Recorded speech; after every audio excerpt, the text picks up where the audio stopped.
Next to them, Midoriya Izuku and Masharao Ojiro finished changing into their gym clothes too and were waiting for Naruto, who was now struggling to tie his 3 fluffy fox tails together with a belt to not get in the way when working out.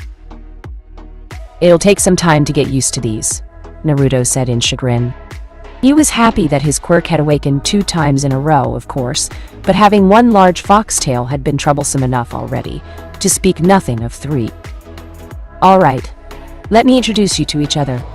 Midoriya Izuku," Naruto said, and pointed at the buff, green-haired boy, Kirishima Ijiro, and pointed at the red-haired boy, and Masharao Ojiro. He finished and motioned towards the blonde-haired boy that had a large, muscular tail. "Nice to meet you," Kirishima said and shook hands with Izuku. "I saw your match against Iida, you were awesome." Izuku flushed at his honest praise and smiled shyly while rubbing the back of his head. "Ah, thank you. It wasn't that much, but..." "Don't sell yourself short. Tenaya has a strong quirk. His speed could have posed a big threat to any of us," Ojiro said and patted Izuku on the shoulder. Not used to being the center of attention, Izuku scratched his cheek and looked down in embarrassment, not knowing what to say. "Look at you acting all shy and giddy like a schoolgirl in front of her crush," Naruto said snidely and snickered. "Oh, shut up!" Izuku snapped back at him reflexively, momentarily forgetting about his embarrassment. "I'm dying. I don't think I was made for this," Ojiro said, lying on top of a workout mat on his back, his 5 limbs spread eagle. "That's bullshit. Izuku couldn't even do 10 push-ups when he started working out, but look at him go now," Naruto said and gestured with his head to the green-haired boy who was in the middle of doing weighted dips with a plate hanging from his waist. "And he's quirkless, unlike you." "My quirk is my tail. I'm not much stronger than most people," Ojiro retorted. "Your core muscles in your back need to be many times stronger than that of quirkless people for you to use that tail like you do. You can't fool me. You're way stronger than regular people, but you're just a lazy bum. Get up!" "Give me a break, man, sheesh. What a slave driver," Ojiro complained, not budging an inch. Seeing that Ojiro wasn't going to stand up anytime soon, Naruto shook his head and gave up. He went back to doing barbell squats. "You can bring a horse to the river, but you can't force it to drink water," he said sagely, and Izuku was forced to stop in the middle of the set because he couldn't keep his form while giggling. "Oi, Naruto, I'm about to start working my chest now. Can you be my spotter?" Kirishima asked. "Let me finish this set 1 minute," Naruto said and cried out in exertion as he pushed the barbell with all the strength that he was capable of. The Smith machine quaked as Naruto rolled the barbell and its hinges got locked in place. After his quirk awakened 2 times in a row, his physical strength had gone up significantly, but it was still not as much as he had hoped for. Nonetheless, leaving the Smith machine behind, he went to Kirishima to help him out with his exercise. "By the way, rumor goes that Ishido has a thing for you. Is it true that she asked you out?" Kirishima asked while benching the 100 kilograms heavy barbell without even breathing hard. "How did you even hear about that?" Naruto said in surprise. "So it's true. Can't believe you turned down someone like her," Kirishima said. "Whoa, seriously? Someone confessed to you?" Izuku, who heard what they were talking about, left his exercise and came next to them. Miraculously enough, even Ojiro found the energy to stand up from the floor and came to hear the juicy gossip better. "Ayo, what the hell, go back to your shit." Naruto bristled at Izuku. Turning to Ojiro with a mean glare, he shooed him away too. "I thought you were dead tired. Looks like you were lying, huh? Maybe you'd like to do some deadlifts next." "And you, what's with these weak-ass weights, bro? Do you even lift?" He also yelled at Kirishima. "It's the warm-up set," Kirishima muttered with a pout but stopped talking and did his sets earnestly. But Naruto's vehement refusal to talk about it confirmed for the 3 boys that the rumors were, in fact, true. As Naruto and Izuku were heading home from the gym, Izuku told him the story of how he performed at the sports festival. The normally quiet and shy persona he showed towards strangers was nowhere to be seen. He was gesticulating wildly with his hands and his eyes were alight with enthusiasm. But just as I was about to knee him in the face and knock him out, he suddenly activated a super move of his. His speed was insane. He pushed me to the edge of the arena in the blink of an eye. Naruto punched him lightly in the shoulder and grinned at him. I watched the recording of it, but I wish I could have seen it live. That moment when you grabbed him with one arm and used your hysterical strength to judo throw him out of bounds was so freaking hype, man. None of this would have been possible without your help, Izuku said, and his hands tightened around the strap of his gym bag. Don't tell me you're about to cry again, Naruto said, half jokingly, half exasperatedly. Shut up, Izuku said, and looked away embarrassed. But Naruto slapped him 2 times on the back as a way of showing he understood his feelings. Hey, Naruto. Before we go our separate ways, can I talk to you for a moment? Izuku asked. When the blonde tilted his head at him in confusion, Izuku added, somewhere more private, with fewer ears around. I don't know. Naruto unexpectedly showed a conflicted expression. I really need to get home quickly today. Oh wait, I can't believe I forgot to tell you about it. I've got a new sister. What? Izuku said in surprise. Having not seen that coming, how? I saw your parents last week, right before the sports festival. Your mom didn't look pregnant. We adopted a girl. She's the cutest thing ever, I swear to God. I can't wait to see the face she'll make when she sees me come back home. Naruto said and chuckled. But I'll tell you more about it tomorrow.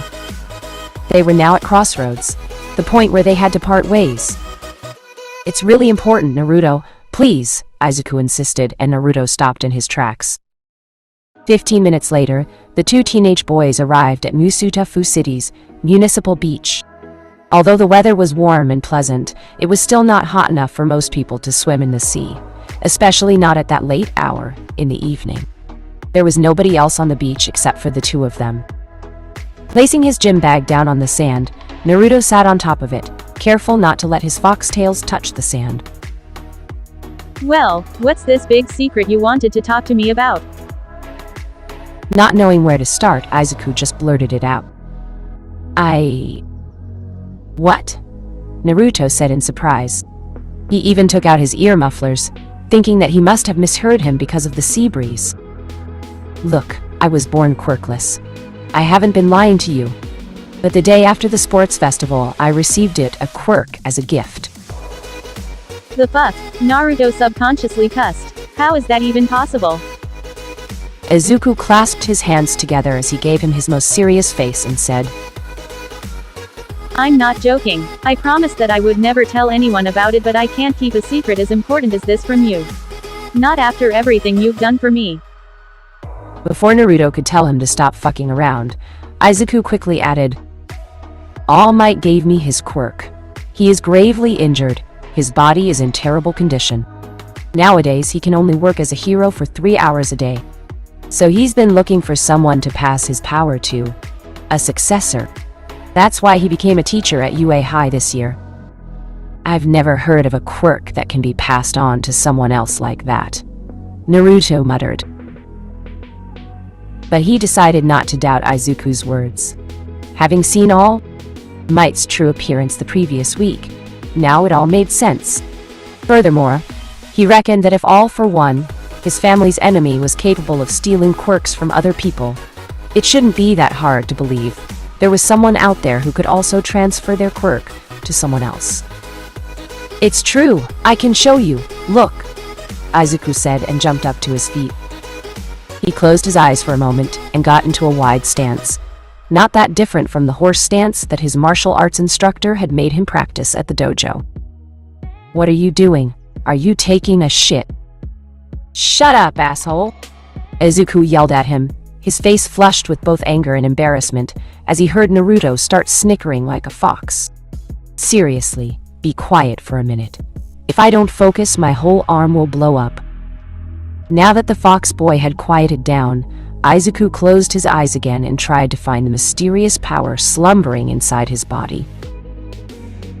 Naruto's mouth hung open and he quickly stood up as he saw Izuku's right arm abruptly becoming crimson red. As a light pattern of red veins covered his forearm and fist, Izuku punched in the direction of the sea and screamed, "Smash!"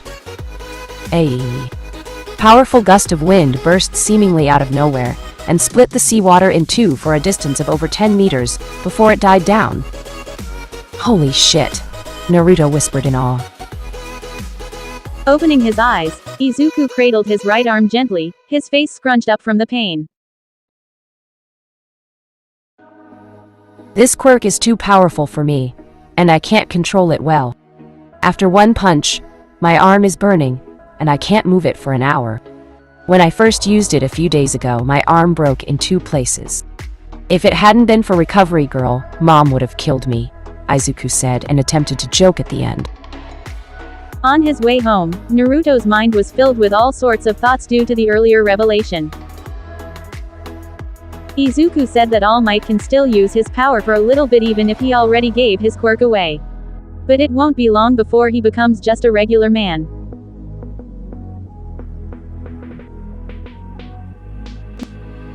When that happened, how would the villains react? How would society handle that loss? All Might's power had single-handedly cowed the majority of villains into submission. The contribution of other hero agencies could not be ignored, but the fact was that it was mostly thanks to All Might that there were no widespread criminal organizations consisting of villains in Japan nowadays. He had broken down every single one of them in the early stages of his career. Naruto remembered that one time, All Might defeated nearly 100 villains at once when he went against a criminal organization that was handling illegal cage fighting between people with quirks. Once All Might retired, chaos was bound to ensue for a while. That period of time could be very dangerous for regular people like his parents, or like Eri. "I need to get stronger. And I need to do it fast." Naruto had no illusions about his role in society, about his importance in this world. "I'm just a normal boy now.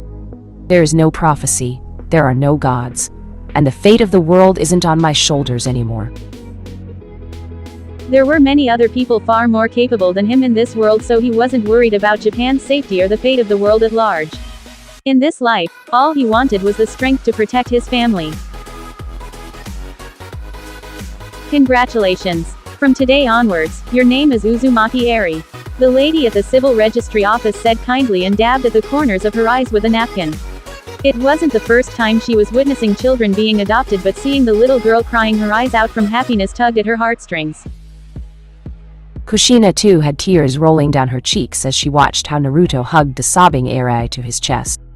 Meanwhile, Minato was recording the scene with a camera, all the while smiling from one ear to another. As expected from All Might, the hero who had been at the top of the rankings for more than 2 decades, his reach and connections were not to be underestimated. Less than 2 weeks from the day when Minato and Kushina took Eri in, he had made it possible for them to adopt her, a process that would normally take several good months. After tactfully giving the family of 4 some time to themselves, All Might stepped closer and told Minato and Kushina, "If possible, I would like to have a private conversation with you. It's related to Naruto's special quirk," he said, and the two understood that he was talking about Naruto's adamantine sealing chains. In the end, at Minato's and Kushina's insistence, All Might ended up coming to have lunch with the Uzumaki family at their residence. Due to how emotional and exciting that morning had been, by the time they got home, Eri had fallen asleep in Naruto's arms. After Naruto tucked to sleeping, Eri in his bed, he returned to the kitchen just in time to hear All Might saying,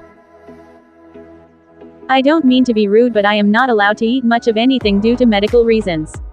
Some coffee would be great though," All Might said regretfully and gulped wistfully at the sight and smell of the beefsteak Kushina just took out from the oven. Though inwardly bummed out, Kushina did not try to force him to eat and served him some coffee instead. After taking a small sip from the cup, All Might blew out a sigh and said,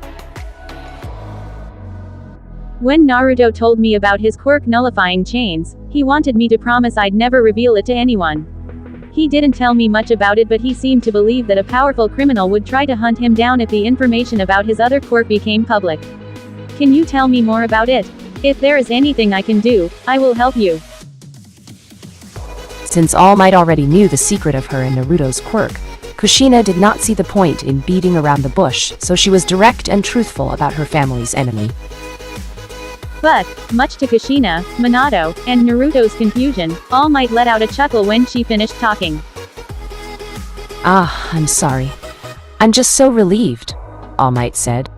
Understanding that the three of them were still very much confused, he added, All for One is dead. What? Kushina almost shouted, her eyes wide in disbelief. All for One was the mortal enemy of her family. Ever since she awakened her quirk after her parents' death, and her grandmother told her about IFO, Kushina had lived in a state of continuous fear. Although with the passing of time, she began to slowly forget about it, deep down she had always been afraid of AFO learning about her existence and coming after her family. Hearing that the bane of her existence was dead, left her stunned. Since you have entrusted me with your deepest secrets, I shall let you know the truth about me as well, All Might said and made a small pause to take another sip from his cup of coffee. It hadn't been revealed to the public because I asked the authorities to keep it a secret. I fought All for One 5 years ago. He was my archenemy. Saying that, All Might cancelled his muscle form, making both Minato and Kushina nearly jump up to their feet. Shocking when you see it first, right? All Might said with a laugh. I did win that fight, All for One is dead, but I wasn't left unscathed. I lost my stomach and one of my lungs. Over the years, I had to go through countless surgeries which drained my body of its vitality until I became like this. All Might made a complicated face as he continued. Truthfully, my days as a hero are nearing their end. But I have chosen my successor already, he said, and made sure to look at Naruto meaningfully. You know who he is, Naruto. I hope that you will continue to support him just like you did until now. While a family of three were silent, All Might said, Honestly, after seeing your self-sacrificing spirit, your bravery and your tenacity at Jay, I seriously considered passing on the torch to you. But fate works in mysterious ways. The qualities I saw in your friend were not any less than what I saw in you. But while you already are a splendid seedling, Midoriya lacked something vital. He lacked real power. He lacked the tools to achieve his purpose. His desire to protect people, and the recklessness to put his life on the line in spite of being just a quirkless young boy. He reminded me of my younger self. I wanted to offer him the potential to become great. The day after Irai was adopted into the Uzumaki family, it was time for all the Hero Corps students at UA High to give their homeroom teachers the forms with the hero agencies that they had applied for. So, what agency did you choose? Mina asked, hyped to hear his answer. Are you going to Hawks?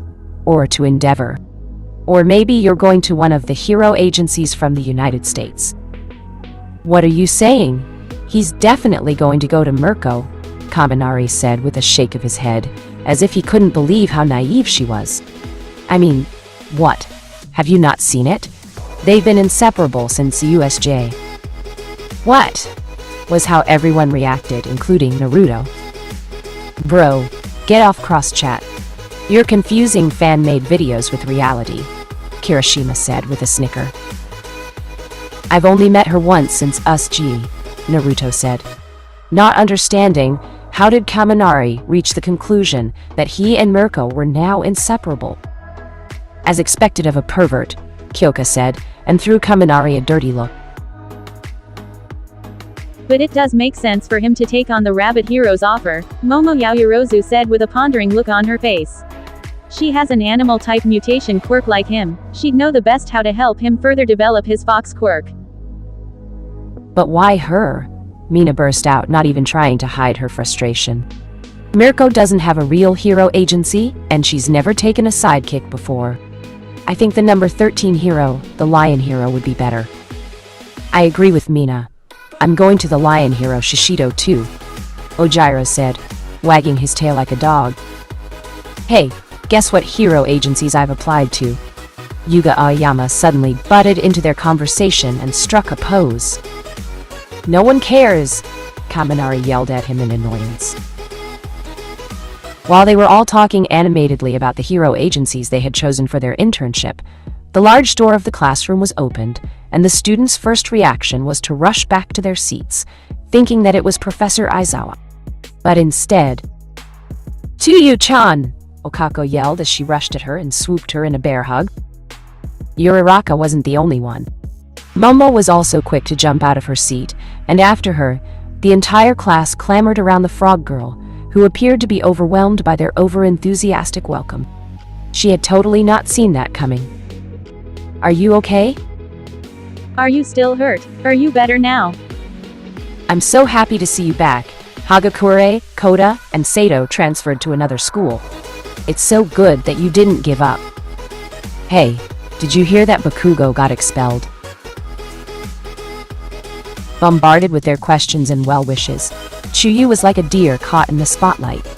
Luckily, she escaped from their clutches a few minutes later when Shota Aizawa came and started the homeroom class. Deep down, however, the girl was moved almost to tears. Her classmates' show of support meant to her more than they could imagine. And new chapter out. Enjoy. Chapter 20. Internship 1. "Is that the Fox boy from UA High?" a man asked in surprise when he saw a blonde-haired boy with fox ears and 3 tails coming down from the train with 2 large suitcases in his hands.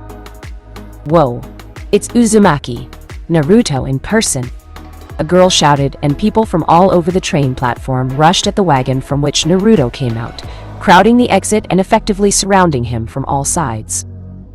"May I shake your hand? Could you sign this t-shirt for my son, please?" Not expecting to get mobbed by nearly 100 people right as he came out from the train, Naruto was at a loss of how to react. He knew he had become very famous, but he had not thought it would be to that degree.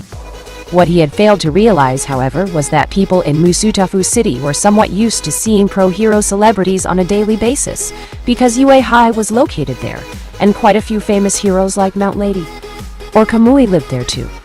But Hiroshima City was over 600 kilometers away from Musutafu, and the only famous pro-hero living there was Mirko, the rest being rather minor hero agencies and their sidekicks. Therefore, when news of Naruto choosing the Rabbit Heroes agency for his internship was somehow leaked to the public, dozens of fanboys and fangirls gathered at the train station, waiting for him. It took Naruto nearly 15 minutes of shaking hands and giving autographs before he finally got out of their encirclement. By the time he escaped, his foxtails looked like the chainsaws from how people fondled them, and there was even a lipstick mark on his cheek, too. At that moment, he looked more like an irate cat rather than a fox. "That's sexual harassment. What the hell is wrong with these people?" he thought as he grabbed his suitcases and broke into a run. Is this really the place? Naruto muttered to himself as he looked at the GPS map app on his phone to double-check that he was at the right address and then back at the apartment building in front of him. It looked like a residential district where regular people lived. There were no signs of an agency belonging to one of the top 10 most popular pro-heroes in the country. But why her? Mirko doesn't have a real hero agency, and she's never taken a sidekick before, he recalled Mina saying that 2 days ago.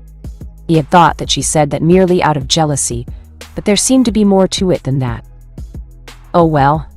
Naruto shrugged and put his phone in his pocket before grabbing his suitcases and going inside the building. He had chosen the Rabbit Hero as his mentor not because he cared about fancy buildings and facilities but because their quirks and fighting styles were similar. At that moment, what he cared about the most was increasing his strength. Reaching the topmost floor of the building, Naruto stopped in front of a black metallic door, with the number 380 on it, and a white plaque on which it was written, Tiger Bunny Hero Agency, and a cell phone number. "One moment!" a yell came from inside after he rang the doorbell. A cacophony of sounds was heard, and the walls shuddered a little as a door had been slammed shut. Half a minute later, the entrance door was opened, revealing Mirko. No, Usajiyama Rumi, seeing as she was not dressed in her pro-hero suit. Instead, all she was wearing was a pair of white bunny slippers on her feet, black dolphin shorts, and a green crop top shirt that left her midriff open, showing off her ripped abs. "You're finally here," she said, but then her face broke into a wide grin when he took in his disheveled appearance and the smudged lipstick mark on his face. What happened to you? May I come in? Naruto said, feeling a wave of tiredness washing over him, just at the reminder of what the crowd of fans had put him through when he got out of the train. Naruto's parents were not poor. The Uzumaki were a successful middle-class family.